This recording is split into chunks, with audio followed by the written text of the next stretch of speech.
Today is anything but a lazy Sunday. Canon just registered a new camera.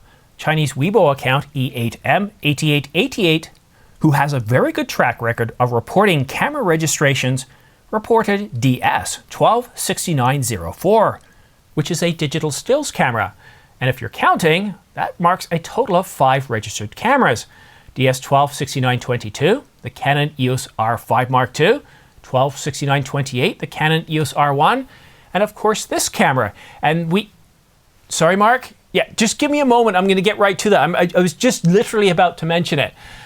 Many people have been asking, and it is the Canon EOS R7 Mark II due to be coming out? And I said, I don't have any information, I don't have anything that could potentially represent that camera, although this is plausible. It's been 2 years since we got the update that we got the R7 Mark II.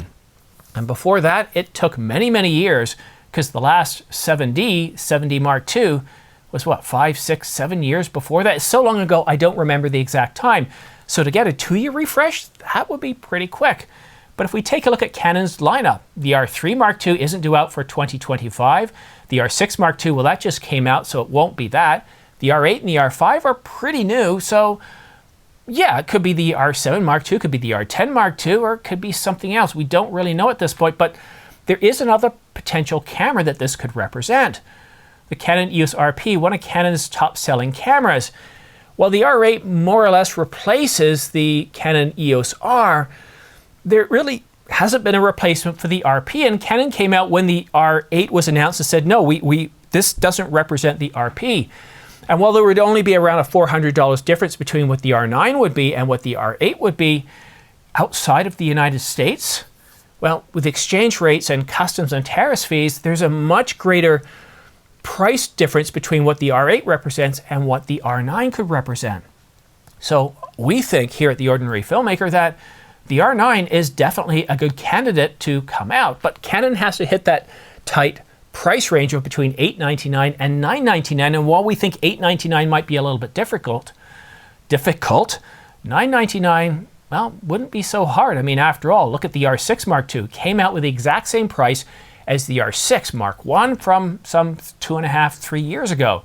So it is plausible that this could happen. Now let's take a look at the cinema cameras. We have ID0174 and ID0179.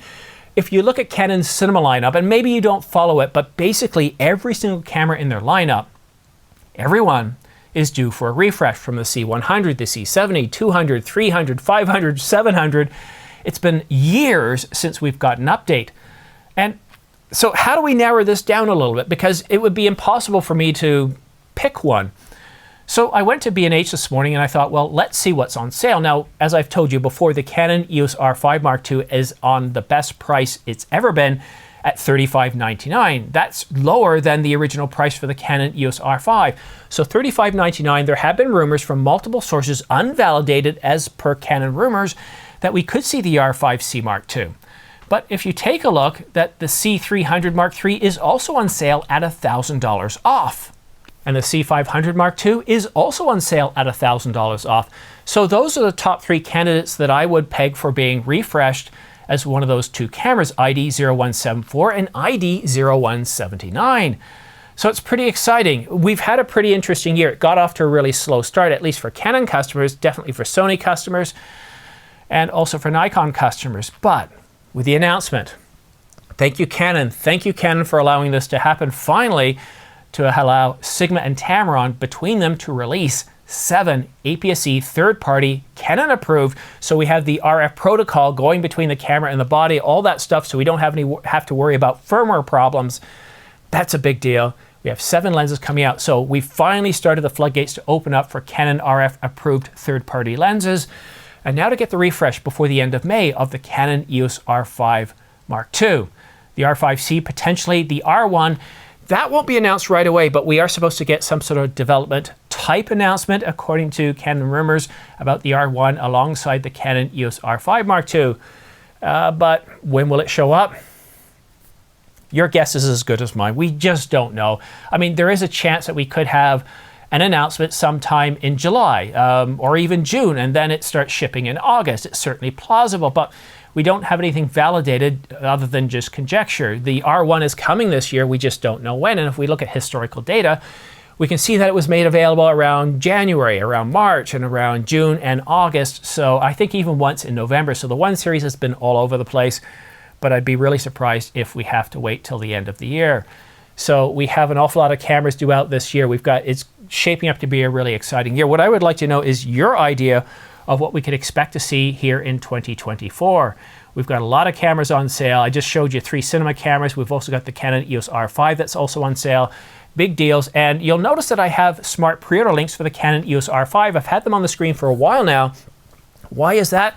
Well, we know that the R5 Mark II is coming before the end of May.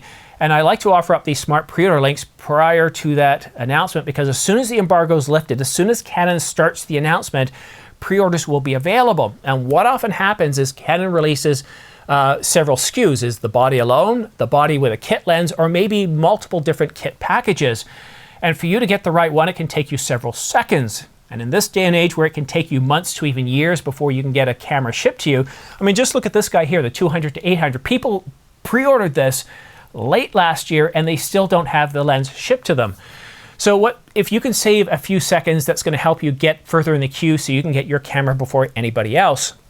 So what these smart pre-order links do for Adorama and B&H is they're going to list off every single SKU. So if you copy these down, put them in your browser, and as soon as because I'm going to cover this live stream live, follow me, I'm going to tell you when they're available, you keep refreshing, and then you choose the pre-order link you want, because you're going to see them all listed right there, and you're going to know which one you want to get. Get yourself psyched up, get yourself pumped.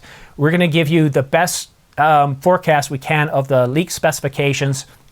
By the time we get to that live stream, we should know the exact specifications, what this camera looks like and its price point, so that way you can help make an informed decision. I know I need a second camera, and instead of getting the R1, to help you guys know what the R5 Mark II is going to be like, I decided to hold off, wait to get this camera, and I'm really looking forward to having 2 cameras, because one of my frustrations right now is I've got an event to go to as soon as I finish editing this video, but I've got to take this setup apart and then, you know, do all that stuff, and it just gets in the way. There's no need to do that.